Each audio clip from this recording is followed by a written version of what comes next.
Hello, everybody.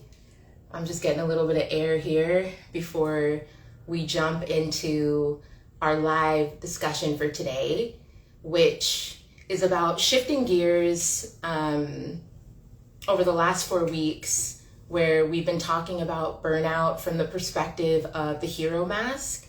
And I want to completely take us on a new journey into this world by focusing more on the innocent mask this week and talking about what that looks like, how it shows up, how it's getting in the way when it might have kept us safe at some stage, and some simple tips, tricks, and tools we can start to use to start shifting out of that dynamic. So hi to those who are joining. It's great to have you here. And thank you to anyone who's watching the replay through this session. So let's get into it. I'm just going to turn my fan off so that I can be extremely focused. So let's talk about the innocent mask a little bit, and let's talk about it from the perspective of perfectionism and people pleasing. Two of my favorite things to heal from. So when I talk about the innocent mask, I am describing a person who, when it comes to people pleasing, has a negative charge around people pleasing, and when it comes to perfectionism, also has a negative charge. And let me talk about what I mean when I say that. So when we talk about a negative charge around people pleasing, this speaks in essence about a very avoidant personality. So where we might typically think about people pleasers as people who overextend their energy in order to make other people happy, someone who has a negative charge when it comes to people pleasing is someone who actually shuts down and represses what they need in order to keep other people comfortable. So just think about that. We're playing two sides of the coin. And then when it comes to perfectionism, last month we had talked about the hero, right? Someone who's very a natural go-getter, maybe what most of us think about when we think about people in business or entrepreneurs, right? Very passion-driven. Where with the innocent, because we've got that negative charge on perfectionism, it's actually that sentiment of, I'm not good enough. Like, yeah, I might be sitting here in the role, sitting here with the title, sitting here with the team, but I'm second guessing myself every step of the way. I don't think I'm good enough. I'm worried someone's gonna find me out, imposter syndrome. So when we look at someone who is effectively really shutting down their own feelings so that other people are not uncomfortable or potentially even overwhelmed by what they're feeling, and who is also showing up in the workplace believing that at any moment they're going to get called out for being weak, for being inferior, for not doing a good enough job, that is where we really start to sit with and understand what the innocent mask is trying to show us. And again, when it comes to social impact, nonprofit work, this is so important and so powerful, because if we're operating in a place where our work touches and supports other people, and the focus is on doing no harm, and we're out here in our avoidant energy, if your work is meant to focus on doing no harm for people and you are too scared to stand up for what isn't working or what is actively harming people, that's not going to be a good look, and it's not actually going to help create the positive change that you're after as a leader in this space. Even more so if you notice it within your team on the internal side and you're not willing to speak up, to question the culture, and to talk about what needs to change, right? And then on the impact side, right? Long-term change, benefit, well-being for people in communities. If you're avoidant, you may also not be willing to look at what's not working in your impact programming because you don't want to risk being shamed or being made to feel uncomfortable that your method and your approach isn't working. Even if that method and approach is not going to create meaningful impact down the line, you might sit in the comfort of what you already know rather than opening yourself up to be a little bit more challenged, to learn more, and to make sure that you can really bring something to the table that people are going to be talking about years down the line, that people are going to be using as a foundation to innovate and piggyback and create more equality and equity around the world. So that's why it's really important that we understand what the cost is to us at the higher level of keeping that mask on, even though it does tend to make us feel a little bit safer from criticism. And I'll speak for myself. Of all the masks, I think in my personal life, I resonate the most with wearing the innocent mask, with just not being 1,000% sure of myself. And I notice in my own life how I often end up prolonging a situation that could have been cleared up if I had said, okay, I'm gonna jump in and take action and, connect with people who I think can help me, because I'm a bit like, well, maybe if I wait.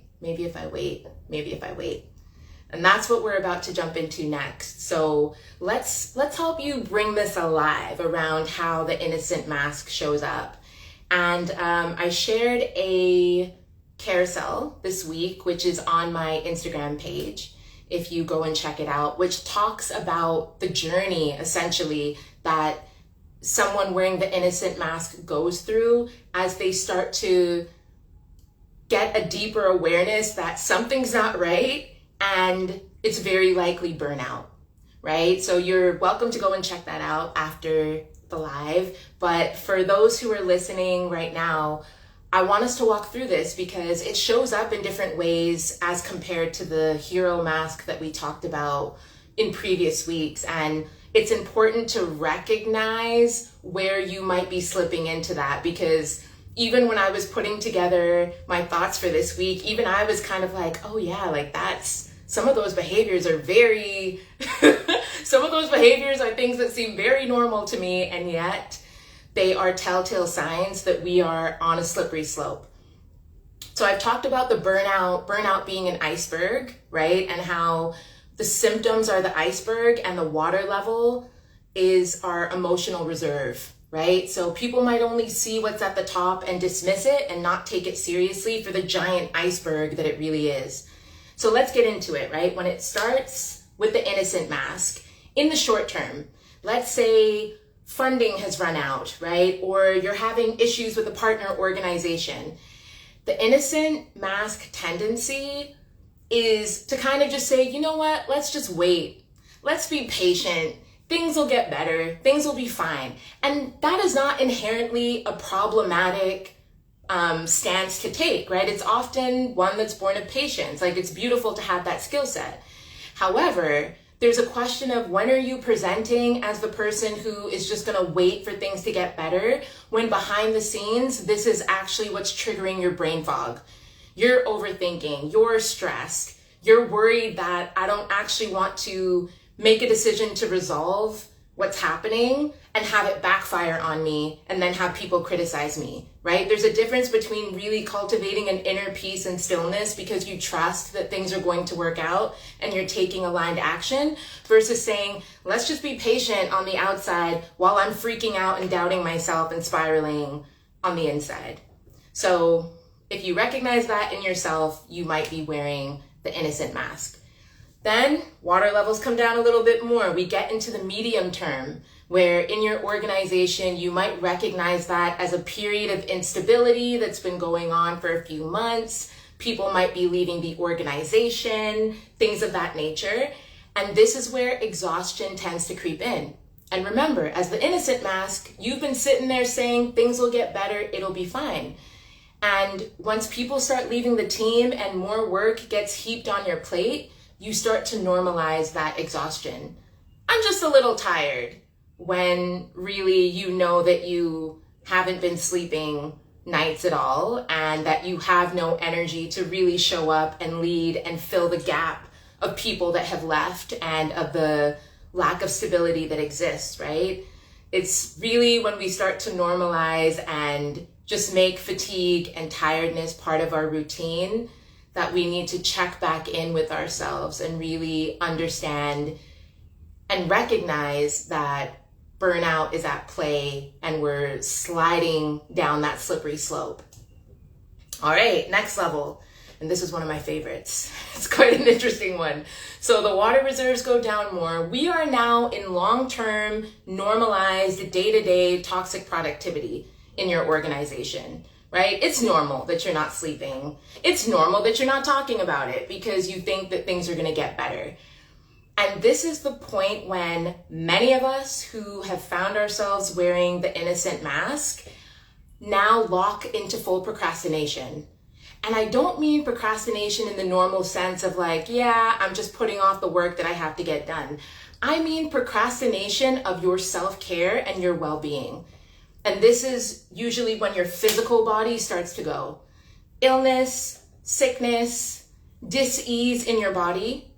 And it shows up in a very interesting pattern. How many of us have sat down and said, oh, I'll rest when I go on leave in 6 months? How many of us have had leave days and been like, yeah, I'll book my leave later?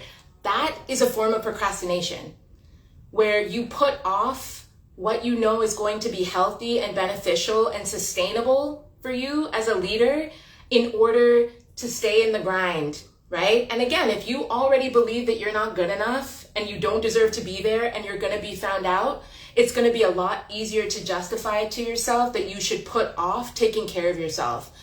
So the next time you're looking at your year and you're booking time off, ask yourself, like, am I proactively taking time off and structuring in rest for myself? Or do I keep telling myself I'll do it later? It's not important. My rest doesn't matter, because that is a form of procrastination that just continues to feed your burnout cycle. And we don't want that. We're not here for that. Okay, so now we are in level 4. Level 4, we're getting near the bottom of the barrel here, right? You can see most of the iceberg at this point. And level 4 is when constant crisis and firefighting becomes your day-to-day. And at that point, you're doing work that actually is not even in your mandate. It has very little to do with you, but again, because you keep showing up, because you don't speak up for what you need, and you're just there being this little hamster on the wheel who gets stuff done, people are happy to shift things over your way. And at this point, this, my dear friends, is when we fall into the realm of numbing, which, if any of you are watching me on social media, I know you know. If you know, you know, right? And numbing is when, after a long day of putting out fires in your toxic culture, where people are leaving left, right, and center, and we haven't really come up with any long-term solutions to external shocks, you go home and you do something to completely distract from how disconnected and purposeless that you feel. And that could be scrolling, my dear friends. That could be drinking.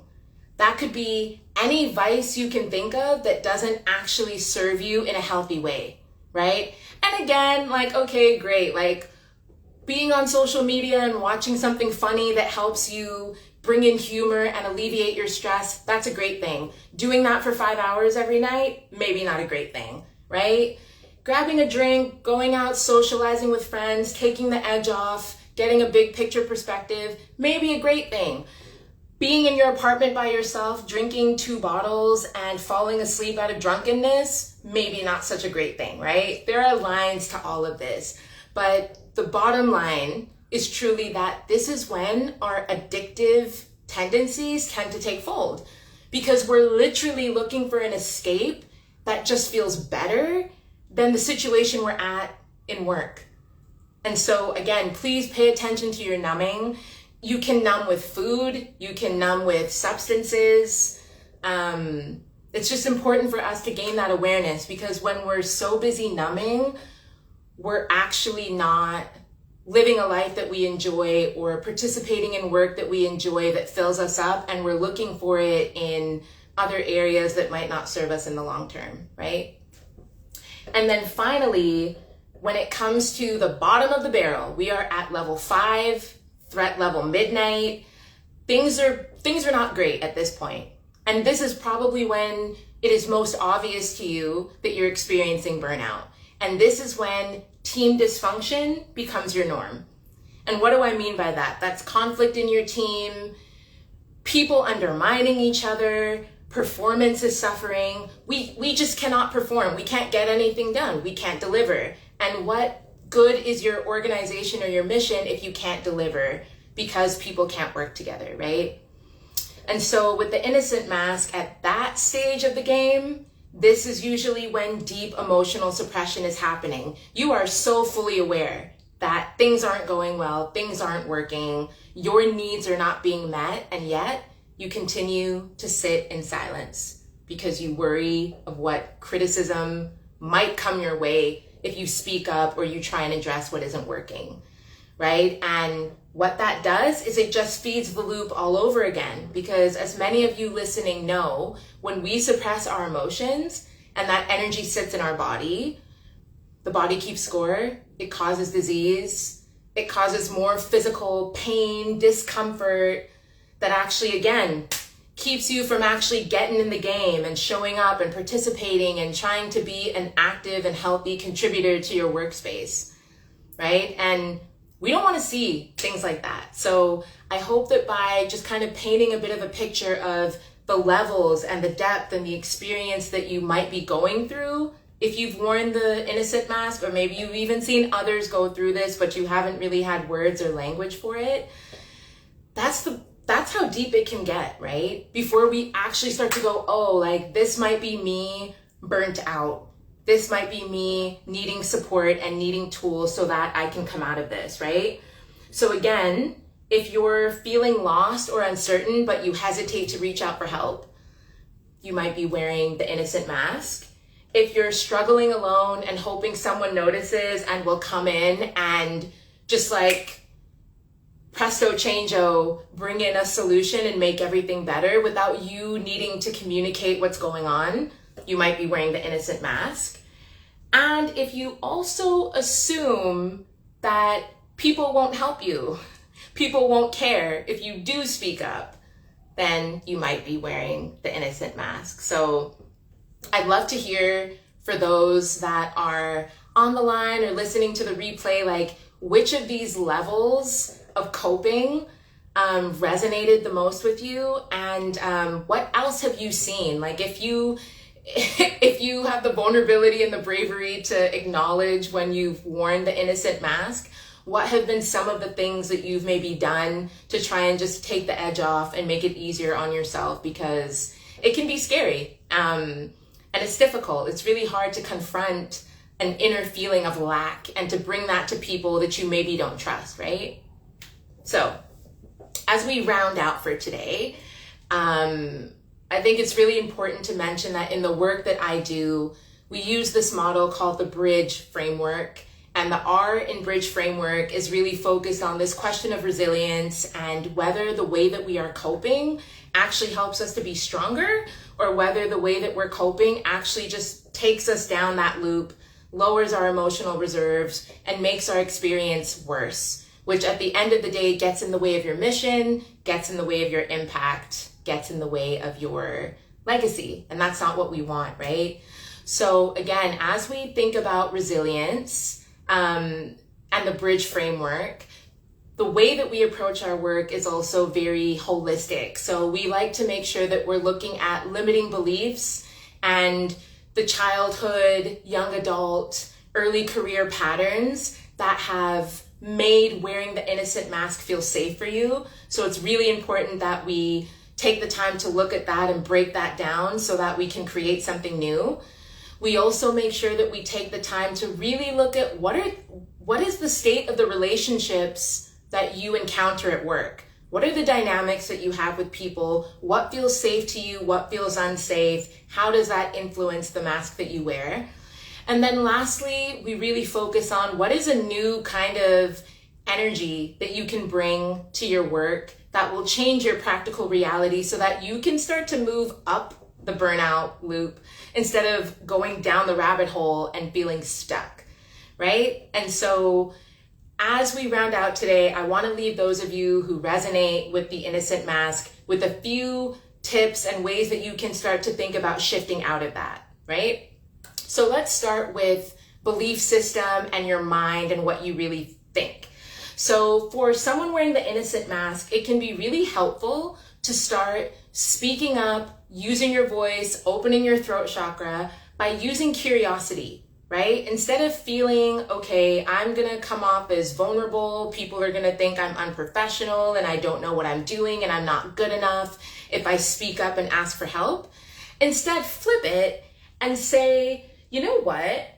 I'm so curious about the topic that I'm working on and the thing that I need help on that I would love to see what additional thoughts others might have, right? So when you come from a place of curiosity, you're coming from a place of passion for learning. You're not coming from a place of lack and not good enough, right? So that's a tip around your thinking and your mindset and your framing. Start to use curiosity and play as a way to engage other people instead of saying, oh man, if I ask a question, I'm immediately gonna look like an idiot. I'm not gonna look good enough. People won't take me seriously. People won't believe that I add value. So we don't wanna frame it that way, okay? Next, when it comes to dynamics, this is all about your emotional vulnerability, your emotional intelligence, your emotional embodiment. When it comes to the dynamics, so much of this starts internally around giving yourself permission to receive support, right? Not looking at support as a weakness, not looking at support as something people are going to judge you for.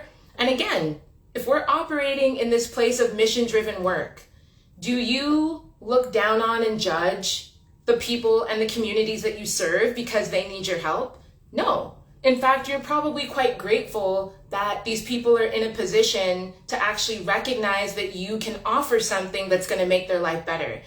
Guess what, babes? It's the same in your organization. It's the same in your team. People love to be engaged. People love to feel useful. You know, people love to feel like they're contributing.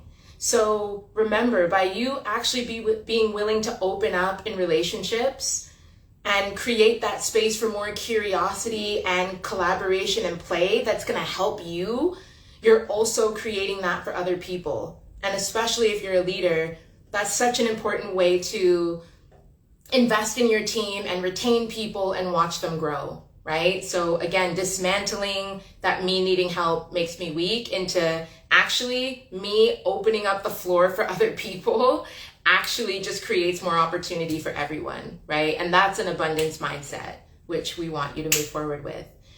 And then lastly, when it comes to the practicality and integration, and this is where it all comes together, right? Because a lot of these tips, they sound good, but again, if you've had painful experiences doing this, it might not be that easy for you.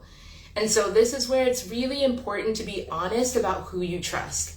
Not just who you think you're supposed to trust, but people who have shown up for you, people who you've even noticed that like, yeah, that person's been vulnerable before. That person's asked an interesting question, or that person's asked a question that I've known the answer to, but they were still brave enough to ask it because they didn't know. And they felt it was important to learn, right? They felt it was important to be curious. So start paying attention to those kinds of people because those are likely to be spaces, containers, and individuals who are going to be much more receptive when you come forward and you say, hey, I'm curious about this idea. I'd love to play it through with you. Or when you start to give yourself permission to receive support. And that's really going to help you integrate a new form of resilience that's really going to help you keep burnout at bay so that you can fuel your purpose, bridge burnout, and lead what comes next. So I'd love to hear, for those who are listening, for those in the chat, if you have other methods, tools, approaches that you've used when you're trying to overcome those feelings of insecurity that make you just want to avoid people and stay away in order to protect yourself. I'd love to hear. I'm always down to learn. See, this is me leaning into curiosity as well. I'm curious to learn, right? So, and I know that you can do that too and offer that up in your organization or in your space and with your teams. And for those of you who are still figuring out, engaging where the insecurity stems from, like what area of this iceberg you feel you need more support, I would love to invite you into participating in our free leadership audit.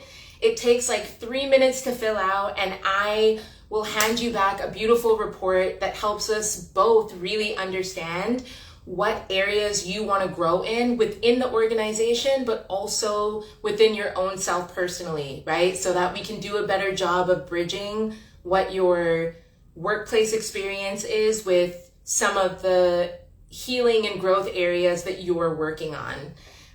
So yes, I would invite you to fill that in so that we can then look into what some of the results say. And then I'd also invite you into a short conversation and chat so that we can dig into it and you can ask any questions and we can figure out a path forward. So the link to all of that will be in my bio. I would love to see you over there. And for those who are listening, thank you again for your time. I look forward to seeing you guys on the next one, and I hope you take care. The last thing I will say before I jump off is either today is July 17th, 2025. So either today or tomorrow, Mercury retrograde starts. And I've dabbled a little bit in some of the just like astrological and the things going on in the stars that are triggering certain energies for all of us. And Mercury retrograde rules communication, and it will be upon us for the next 3 weeks. So this is actually a very beautiful window and a very beautiful time to reassess and review how you communicate, how others are communicating with you, and to use this time to really pay attention to where do I hold back, where do I not believe in myself, where am I shutting down my emotions, and how could that start to look different. And again, that's something we can navigate together and talk about in the Leadership Energy Audit, which is free and complimentary for all of you who are listening. So yeah, I look forward to seeing you all there. Take good care of yourselves, and I will see you on the next one. Bye.